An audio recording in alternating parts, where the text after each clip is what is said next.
বার্ষিক পরীক্ষা 2025 দাখিল নবম শ্রেণী, বিষয় কৃষি শিক্ষা।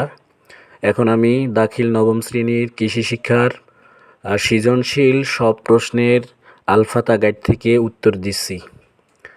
কৃষি শিক্ষার সৃজনশীল সকল প্রশ্নের আলফাতা গাইড থেকে সরাসরি আমি উত্তর দিচ্ছি, আপনারা সবাই দেখেন।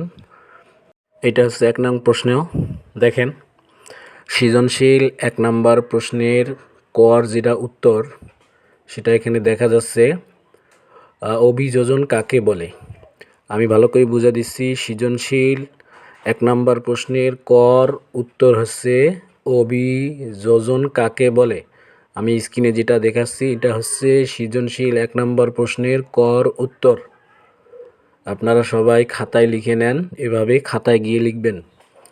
এটা হচ্ছে সৃজনশীল প্রশ্নের ক নাম্বার উত্তর। আপনারা যদি বিশ্বাস না করেন, আগে আমি আলফাতা প্রশ্নের 1 নাম্বার প্রশ্নের দেখাইছি। আপনারা এভাবে লেখেন যে 1 নাম্বার প্রশ্নের ক উত্তর। এবার দেখেন 1 নাম্বার প্রশ্নের খ উত্তর। দেখেন 1 নাম্বার প্রশ্নের খর উত্তর থাকবে, প্রলিন কিভাবে ফসলকে খরা সহ্যশীল করে। অর্থাৎ 1 নম্বর প্রশ্নের খ নাম্বার প্রশ্ন হচ্ছে প্রলিন কিভাবে ফসলকে খরা সহ্যশীল করে। এটা হচ্ছে 1 নম্বর প্রশ্নের খর উত্তর থাকবে। আপনারা জানেন সৃজনশীল প্রশ্ন 5টা লিখতে হবে। এটা হচ্ছে 1 নম্বর প্রশ্ন আমি দেখাচ্ছি। তো এই প্রশ্নের উত্তর হচ্ছে, এই দেখেন আমি দাগ দিচ্ছি, স্পষ্ট করে দেখাচ্ছি। কিছু না বুঝলে অবশ্যই বলবেন। এটা হচ্ছে দেখেন আলফাতা গাইডের 130 নম্বর পৃষ্ঠায় আছে। আমি এই কলম দিয়ে দেখাচ্ছি, আপনারা ঠিক এভাবে লিখবেন। যদি ভিডিও স্কিপ করেন তাহলে কোন প্রশ্ন কোনটা তাহলে বুঝতে পারবেন না, মানে কয় নাম্বার প্রশ্নের কত নাম্বার এটা বুঝতে পারবেন না। কথাগুলো শুনে তারপরে আপনারা বুঝে লেখেন। এটা হচ্ছে 1 নাম্বার প্রশ্নের খর উত্তর। দেখেন উপরে আমি লাল কালি দিয়ে লিখছি 1 নাম্বার প্রশ্নের খ উত্তর, এইটুকু। আর বাকি যে 2টা প্রশ্ন আছে ওটা যোগ্যতা ভিত্তিক, আপনারা লিখে নেবেন। এবার দেখেন 2 নাম্বার প্রশ্ন আমি দেখাচ্ছি। 2 নাম্বার প্রশ্নের ক, ঔষধি উদ্ভিদ কাকে বলে? খ, অসিতেউর কি ব্যাখ্যা করো। এখন 2 নাম্বার প্রশ্নের এই 2টা প্রশ্নের আমি সমাধান দিচ্ছি আলফাতা গাইড থেকে। দেখেন ঔষধি উদ্ভিদ কাকে বলে, এটা হচ্ছে 2-এর ক নাম্বার। আমি পরবর্তী ভিডিওয় কৃষি শিক্ষার নৈবিত্তিক সকল প্রশ্নের সমাধান দেব। এখন আমি সৃজনশীল প্রশ্নের আলফাতা গাইড থেকে সমাধান দিচ্ছি। দেখেন 2 নং প্রশ্নের কর উত্তর হচ্ছে এটা, পরিবেশের যেসব উদ্ভিদ আমাদের রোগব্যাধির উপশম বা নিরাময়ে ব্যবহার হয় সেগুলোকেই ঔষধি উদ্ভিদ বলে। এটা হচ্ছে 2 নং প্রশ্নের ক উত্তর। প্রিয় শিক্ষার্থী ভাইয়েরা, এবার দেখেন 2 নং প্রশ্নের খর উত্তর আমি খুঁজতেছি। পরবর্তী ভিডিওয়ে আমি কৃষি শিক্ষার নৈবিত্তিক একদম একুরেট যেটা উত্তর সেটা আমি বের করে দিব। আপনারা সেই পর্যন্ত আমার চ্যানেলটি সাবস্ক্রাইব করে সঙ্গে থাকেন। দেখেন 2 নম্বর প্রশ্নের খ, এটা হচ্ছে 2 নম্বর প্রশ্নের খ উত্তর। আমি বারবার বলতেছি ভিডিও স্কিপ করলে কোনটা কোন প্রশ্নের উত্তর বুঝতে পারবেন না। এটা হচ্ছে 2 নং প্রশ্নের খ উত্তর, অসিতেউর কি। উত্তরটা দেখেন, আবারও প্রশ্নটা দেখাচ্ছি, অসিতেউর কি। এটা 2 নং প্রশ্নের খ উত্তরটা হচ্ছে, এই দেখেন উত্তরটা হচ্ছে যে সমস্ত কলার চারার পাতা সরু ও সূচালো ও অনেকটা তলোয়ারের মতো থাকে তাকে অসিতেউর বলে। তাহলে 2 নম্বর প্রশ্ন গেল। এখন আমি আপনাদেরকে 3 নং সৃজনশীল প্রশ্ন দেখাবো। 3 নং সৃজনশীল প্রশ্নের ক যেটা থাকবে এটা হচ্ছে খরা কাকে বলে। 3 নং সৃজনশীল প্রশ্নের ক নাম্বার হচ্ছে খরা কাকে বলে। এটার উত্তর নিচে দেখেন, এই যে এটা হচ্ছে 3 নং প্রশ্নের কর উত্তর,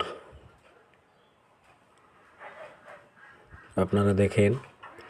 পরবর্তী ভিডিওয় আমি কৃষি শিক্ষার নৈর্ভিত্তিক ইনশাল্লাহ আমি ভিডিও বানাচ্ছি। সবাই সেই সময় পর্যন্ত চ্যানেলটি সাবস্ক্রাইব করে সঙ্গে থাকেন। এটা হলো 3-এর ক উত্তর গেল।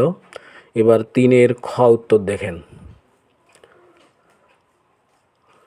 একটু খুঁজতেছি, ধৈর্য সহকারে আপনারা দেখেন। ভালো লাগলে অবশ্যই কমেন্ট করবেন। আপনাদেরকে আমি সব কিছু গুলাই ঔষধ বানিয়ে আপনাদেরকে খাওয়াই দিচ্ছি। এত কিছু করার পরও যদি আমাকে আপনারা সাপোর্ট না করেন তাহলে খুব দুঃখ লাগবে প্রিয় শিক্ষার্থী ভাইয়েরা। দেখেন 3 নং প্রশ্নের খ। 3 নং প্রশ্নের খ হচ্ছে এইটা, এখানে লবণাক্ত সহিষ্ণু ফসল কাকে বলে, কিন্তু প্রশ্নে দেয়া আছে খরা সহিষ্ণু ফসলের নাম। কিন্তু আপনার লবণাক্ত খরা সহিষ্ণু এটা একই প্রায় হবে। আপনারা দেখবেন এটার উত্তর দিবেন যে খরা সহিষ্ণু ফসলের নাম সুপারি, বৃধান 40, বৃধান 41 ও তাল ও খেজুর, এগুলো হচ্ছে খরা সহিষ্ণু ফসল। আরেকটা উত্তর আছে সামনে আমি দেখাবো এটার। তা আপাতত 3-এর খ হচ্ছে এটা।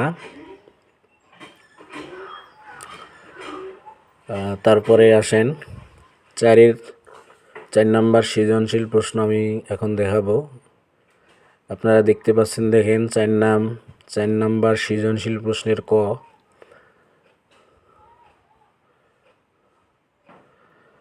4 নাম্বার সৃজনশীল প্রশ্নের ক হচ্ছে মাটি কাকে বলে।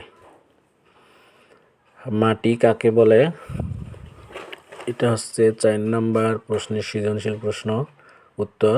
দেখেন ঠিক এভাবে আপনারা খাতায় লিখে নেন, এভাবে লিখে আপনারা পরীক্ষার খাতায় সুন্দর করে লিখবেন।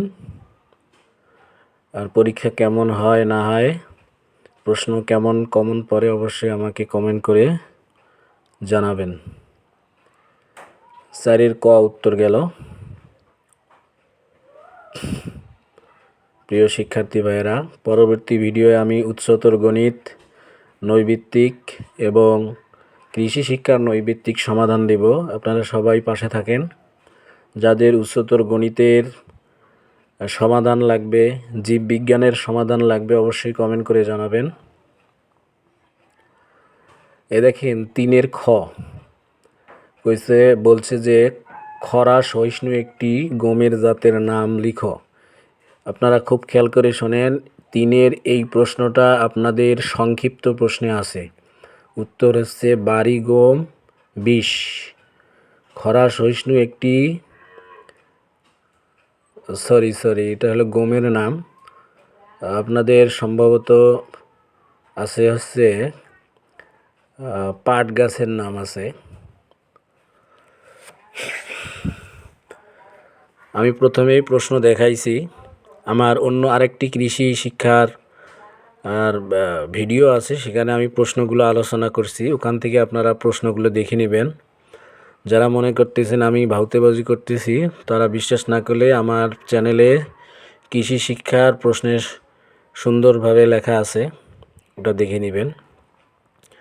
এখানে দেখেন 5 নং ক খ আছে, অর্থাৎ এই প্রশ্ন দুইটা হচ্ছে 5 নং প্রশ্নের ক উত্তর অর্জুন। দেখেন আমি দেখাচ্ছি, আপনারা লেখেন 5 নং প্রশ্নের ক অর্জুন। অর্জুন গাছের মানে প্রশ্ন দেওয়া আছে, তো এতটুকু লিখলেই হবে, কেননা যেভাবে প্রশ্নটা আসছে ওইভাবে হুবাহু খাতায় বা কৃষি শিক্ষা গাইডে নাই। তো 5 নং প্রশ্নের ক হচ্ছে অর্জুন, আর 6 নং প্রশ্নের খ হচ্ছে তুলসী পাতার গুণাগুণ। তো এখানে এই যে দেখা আছে। তুলসী পাতার গুণাগুণ সুন্দরভাবে তুলে দেওয়া আছে দেখেন। আপনারা ঠিক এভাবেই তুলসী পাতার গুণাগুণ লিখবেন। খ অর্থাৎ 5-এর খ হচ্ছে তুলসী পাতা, এটা হচ্ছে সৃজনশীল প্রশ্ন। এবার আপনাদেরকে আমি 7 নাম্বার দেখাবো।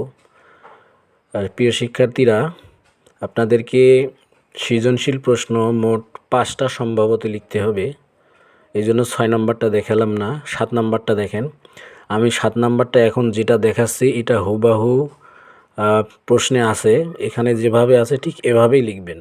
এখানে 4টা প্রশ্নই 7 নাম্বারের সাথে মিলে গেছে। 7 নং প্রশ্নের ক উত্তর অভিযোজন কি? খ হচ্ছে গমের একটি খরা সহিষ্ণু জাতের বর্ণনা করো। তারপরে আছে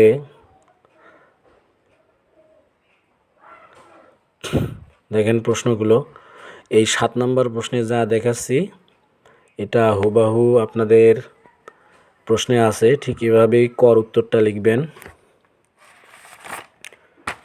ঠিক হুবাহু আমি যেভাবে দেখাচ্ছি ঠিক সেভাবেই আপনারা 7 নং প্রশ্নের উত্তরগুলো লিখবেন। এটা হুবাহু আসছে। আপনার খ উত্তরটা ঠিক এভাবে লিখবেন। গ উত্তরটা এখানে যেভাবে আছে আপনারা আটকিয়ে লেখাগুলো লিখবেন অথবা মুখস্থ করে নেবেন। আমি যদি পড়তে যাই বা বোঝাতে যাই অনেক সময় লাগবে, এই জন্য আমি শুধু দেখাচ্ছি, আপনারা আটকে আপনারা এগুলো লিখে পরীক্ষার খাতায় গিয়ে লিখবেন। প্রিয় শিক্ষার্থী ভাইয়েরা, এই হচ্ছে আমি সৃজনশীল 5টা প্রশ্ন দেখালাম। এখন আপনাদের সামনে সংক্ষিপ্ত প্রশ্ন আমি তুলে ধরেছি। এখানে আছে 7টা প্রশ্ন, আপনাদেরকে লিখতে হবে 5টা প্রশ্ন।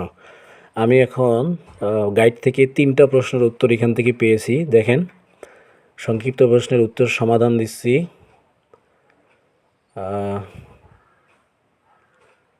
এখানে দেখেন আমি খুঁজতেছি, আসলে পুরো বই খুঁজতে হয় আমাকে, একটু সময় লাগে। দেখেন, সংক্ষিপ্ত প্রশ্নগুলোর 5 নাম্বার প্রশ্নের উত্তর হচ্ছে এই যে এটা, উপসি ধানকে কখন আধুনিক ধান বলা যাবে, এটা হলো উত্তর। দেখেন, সংক্ষিপ্ত প্রশ্নের 5 নং প্রশ্নের উত্তর ভালো করে শুনেন। আপনাদের সংক্ষিপ্ত প্রশ্ন 7টা আছে, তার মধ্যে 5 নাম্বার প্রশ্নের উত্তর হচ্ছে উপসি ধানকে